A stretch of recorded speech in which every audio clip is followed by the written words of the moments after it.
ಶ್ರೀ ಗುರುಭ್ಯೋ ನಮಃ. ಶ್ರೀ ಹರಗೆ ನಮಃ. ಸತ್ಯಂ ಪರಂ ಧೀಮಹಿ. ಜಗತ್ತಿನಲ್ಲಿರುವಂತಹ ಪ್ರತಿಯೊಬ್ಬರೂ ಕೂಡ ಮೂರು ರೀತಿಯ ತಾಪಗಳಿಗೆ ಒಳಗಾಗಿರ್ತಾರೆ. ಒಂದು ಆದಿ ಭೌತಿಕವಾದ ತಾಪ, ಒಂದು ಆಧ್ಯಾತ್ಮಿಕವಾದ ತಾಪ, ಇನ್ನೊಂದು ಆದಿದೈವಿಕವಾದ ತಾಪ.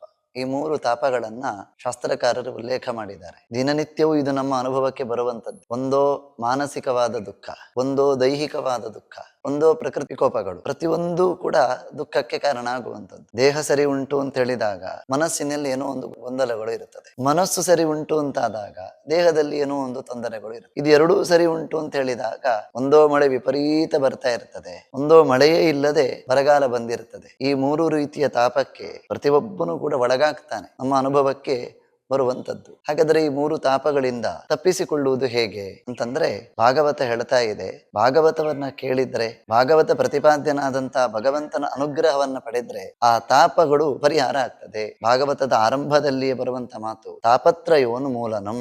ಭಾಗವತವನ್ನ ಕೇಳಿದ್ರೆ ಫಲ ಏನು ಅಂತಂದ್ರೆ ಮೂರು ತಾಪಗಳು ಕೂಡ ಪರಿಹಾರ ಆಗ್ತದೆ. ಇವತ್ತಿಂದ ನಾಳೆ ಪರಿಹಾರ ಆಗದೆ ಇರಬಹುದು, ಆದರೆ ಆ ತಾಪಗಳನ್ನ ಹೇಗೆ ಪರಿಹರಿಸಿಕೊಳ್ಳಬಹುದು ಎನ್ನುವುದಕ್ಕೆ ಉಪಾಯ ನಮಗೆ ಖಂಡಿತವಾಗಿಯೂ ಸಿಗ್ತದೆ. ಹಾಗಾದ್ರೆ ಈ ಮೂರು ತಾಪಗಳು ಪರಿಹಾರ ಆಗುವುದು ಹೇಗೆ, ಅದಕ್ಕೂ ಭಾಗವತ ಅಲ್ಲೇ ಹೇಳ್ತಾ ಇದೆ. ಏನು ಅಂತಂದ್ರೆ, ಸದ್ಯೋ ಹೃದಯವೃದ್ಧತೆತ್ರ ಕೃತಿಭಿ ಶುಶ್ರೂಷುಭಿ ತತ್ಕ್ಷಣ.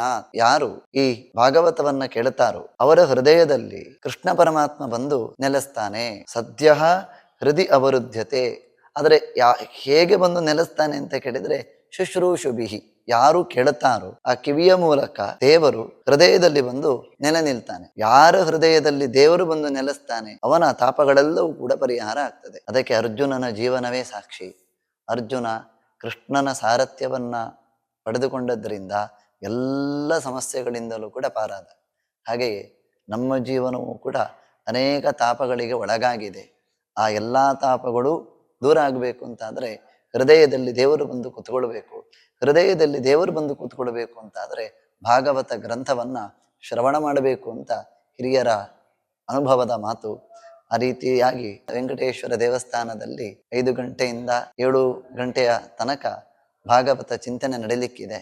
ಇಂತಹ ಭಾಗವತ ಸಪ್ತಾಹಕ್ಕೆ ತಾವೆಲ್ಲರೂ ಕೂಡ ಆಗಮಿಸಬೇಕು. ಹೃದಯದಲ್ಲಿ ಭಾಗವತವನ್ನು, ಭಾಗವತ ಪ್ರತಿಪಾದ್ಯನಾದಂಥ ಶ್ರೀಕೃಷ್ಣನನ್ನು ತುಂಬಿಸಿಕೊಳ್ಬೇಕು ಅಂತ ಈ ಮೂಲಕ ನಾವು ಕೇಳಿಕೊಡ್ತಾ ಇದ್ದೇವೆ. ನಾಡದು 21ರಿಂದ 27 ತನಕ ಸಪ್ತಗಿರಿ ಜ್ಞಾನಾಸ್ತ್ರ ಟ್ರಸ್ಟ್ ಇವರ ನೇತೃತ್ವದಲ್ಲಿ ಲಕ್ಷ್ಮೀ ವೆಂಕಟೇಶ ದೇವಸ್ಥಾನದಲ್ಲಿ ಭಾಗವತ ಸಪ್ತಾಹ ನಡೀಲಿಕ್ಕಿದೆ. ಈ ಭಾಗವತ ಸಪ್ತಾಹ ಯಜ್ಞದಲ್ಲಿ ತಾವೆಲ್ಲರೂ ಕೂಡ ಪಾಲ್ಗೊಳ್ಳಬೇಕು.